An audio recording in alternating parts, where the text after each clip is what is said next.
we also had another live stream. This one was for Horizon Forbidden West. It's about 16 minutes of gameplay, another 3 or 4 minutes of story, and just kind of going over some of 14 minutes of gameplay, 6 minutes of elements. Thank you. Well, the only reason I know that is because I thought the other 6 minutes was going to be other and I was like, oh, okay, I wonder what they're going to show in that 6 minutes. And they're like, oh, we're just going to talk about what we showed you now. And I was like, oh. Hold on. What was did anyone watch the pre-stream for that thing? Yeah, no. I watched a little bit of it. What was the pre-stream? Because apparently it was hours of something. What was it? It was 5 hours of landscapes. Yeah, it was in-engine landscapes shown at different times of day to see how the effects work in day, dusk, dawn, all of it. Really? Yeah. That's some engine, man. It looks incredible. Okay. It does look incredible. Yeah. That was so good that the next day Ubisoft was like, you know what? We'll start our show and then say, all right, here's 30 minutes of the same thing until we decide to actually go live. All right, then. Yeah, so Forbidden West, I think it looked awesome. Yeah, it looked very good. They fixed the problem that I had with the game. What was the problem? Melee. I couldn't stand the melee. And now it's like, okay, you improved it. I am on board. Day one. It looked good. They had the nice little glider there from Breath of the Wild, which worked out well for her, as he was kind of gliding down with the big mammoth chasing.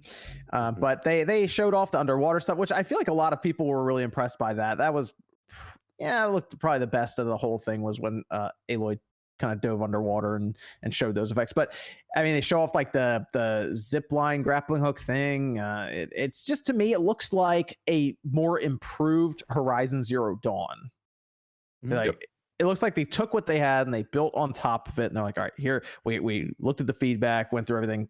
We're going to make this game a bit better. And the game looks good, but I feel like there was still this notion of people online realizing that this is still going to be a PS4 title. So on like the PS5, it's going to look just like a shinier version of the PS4 title on the PS5. So I have noticed that there does appear to be some concern that things are being held back as well for this version on the PS5. So this game started out as a PS4 game as far as its development. And I think it's still, it still has that element to this game that it does look like a PS4 game in some ways.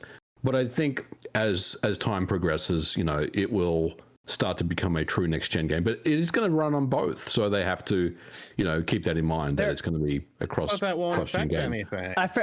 This is the interesting thing with this one. I feel like there were times with Horizon Zero Dawn that there was stuff that was cut out because it wouldn't work on the PS4. And I want to say it had to do with like flying enemies, if I'm not mistaken. I feel like it was one thing that was brought up. And I feel like if they were going to tackle that here, they would have shown it off during the gameplay. So I do wonder if that's something that they're like, well, it's still got to be on the PS4. We can't quite do that. One thing that I think that maybe was cut out because maybe it's on PS. I still think the game looks amazing. But I thought there might be improvement to like the physics and like how like you interact with the world and like can you cut down stuff, can you manipulate, and I don't think there is any of that. So maybe in the next Horizon game it'll be more interactive open world outside of what they've shown. So I think I was more disappointed with the lack of free climbing. Like I thought they would look around and be like, okay, we get it. There was a lot of push for like what we saw. Like Breath of the Wild came out right next to it, and like in Horizon Zero Dawn, to me, its biggest weakness going from one to the other for Horizon Zero Dawn was that you can't just climb up something or the side. You got to go around or like, and when they showed it off here, they showed that you had to highlight certain spots that just turned yellow, and that's the part you could climb. And I was like, all right. That's where I'm thinking maybe there was something that was kind of held back. I mean, I'm not sure, but I figured that they would kind of make it to where it was like that. But it is what it is. I don't know how they develop. Obviously, not a developer, and that's probably difficult to do with what they're trying to go with the game. So. Sure, I get that, but like you see like Assassin's Creed doing it pretty well, and it still does come up where you're like, that would have been a cool thing to see. But they might have scripted events or different things that could break in the game, so they don't want to go that far into it. But the fact that you're there, she's diving underwater now, she has those extra ways to traverse. I think they could add some pretty cool things in interactions with enemies and puzzles and all kinds of stuff here. So, and of course the world is probably gonna be pretty large. So I'm looking forward to it. But here's the big thing: no release date. Yeah, I was half expecting at least a window. I was thinking that too, but maybe they're going to do it at E3. Well, I mean, it won't be at E3. I don't think so. Yeah, Sony's not at E3. They're doing a presentation right alongside of E3. They already said it. No, to me, this feels like it's about a year away. And that. Okay. So MVG, this is an interesting thing because I've seen this brought up too. So you think it's going to fall to 2022? Yeah. I kind of wonder if it's going to. Probably springtime, I would think. With the lack of a release date, I 100% think it's coming in 2022 now. I'm saying 2021. I'd like to see it. I do feel like this. Like I feel like Sony has this in their like penciled in as their big holiday title for 2021, but I really do feel like it has a chance of falling to 2022 and maybe first quarter. It's got to come out this year. They need that big holiday game, right? Hey, yeah, I mean, God of War hasn't been talked about. That could. Oh gosh, that's well, we already know that's next year. That's a next. No, we don't know that. We guess. Yeah, we don't know that. Officially, we don't know that. Officially, Ragnarok is 2021. Yeah. But we all know that. Okay, you guys are right about that. But we all said Horizon 2021. But look, that might but be. They reconfirmed. They haven't spoke about God of War again since then, though. So like they reconfirmed it for 2021. So at least we have that with Horizon. At least there's that. So I'm just excited that they did the one thing that I've wanted for some video games. Just come up with a device that when I'm underwater, I don't have a time limit. And let me get to the surface and breathe real quick. I saw her underwater, I'm like, okay, she's been down there for a while.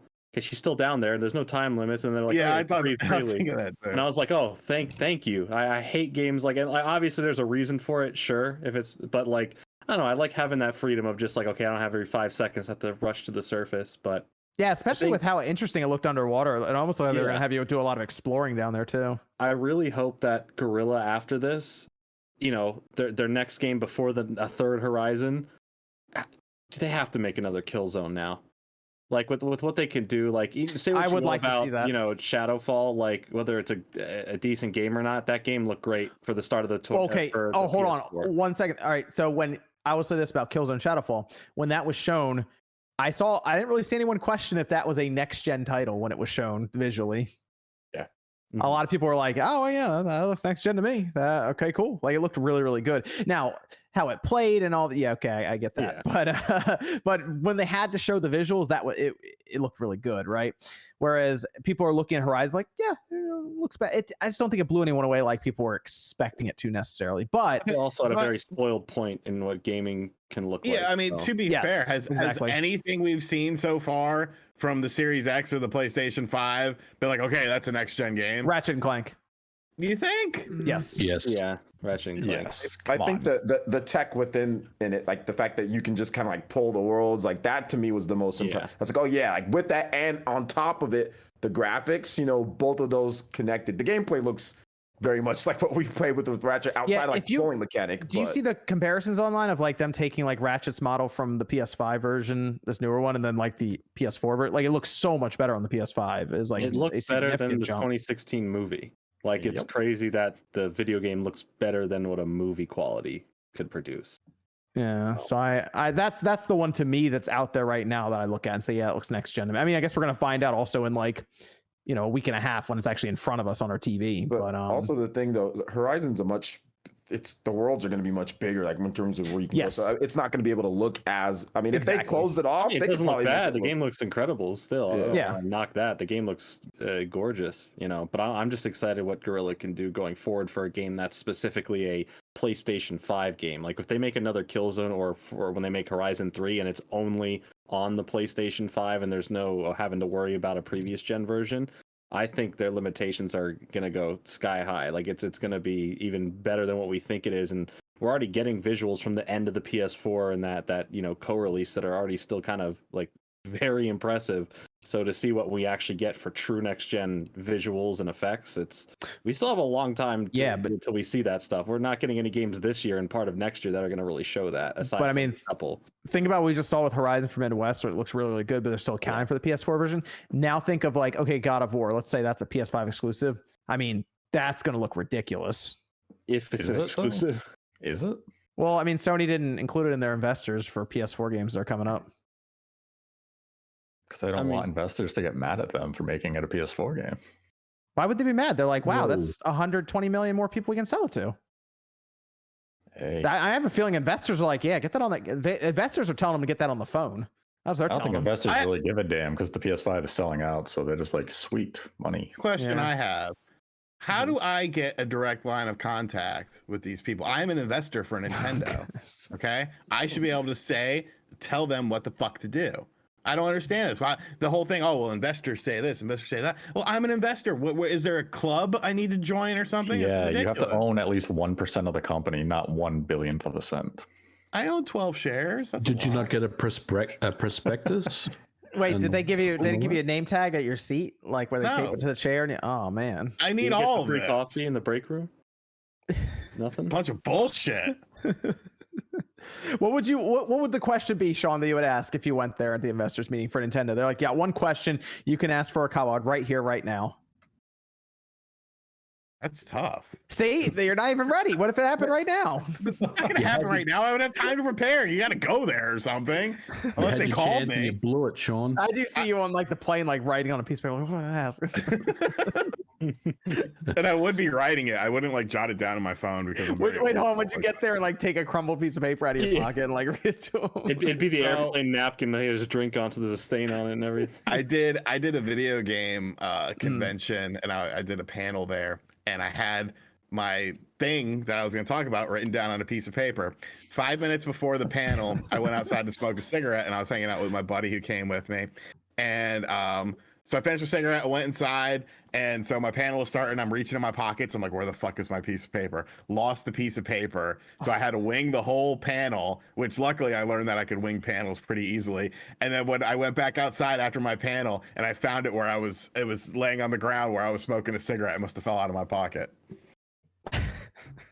That might be the most tame story you've ever told. It's pretty tame. I was waiting for the twist at the end where like, somebody like someone stole it from your pocket and you punched him in the face and then you got stabbed. No. I thought there was gonna be like a hooker that parachuted down and like stole and like picked you up and I don't know. That's what I thought. Some of the stories aren't too bad. I mean, I did see you at a panel where you did wing the whole thing anyway. So you seem to do that a lot. Yeah.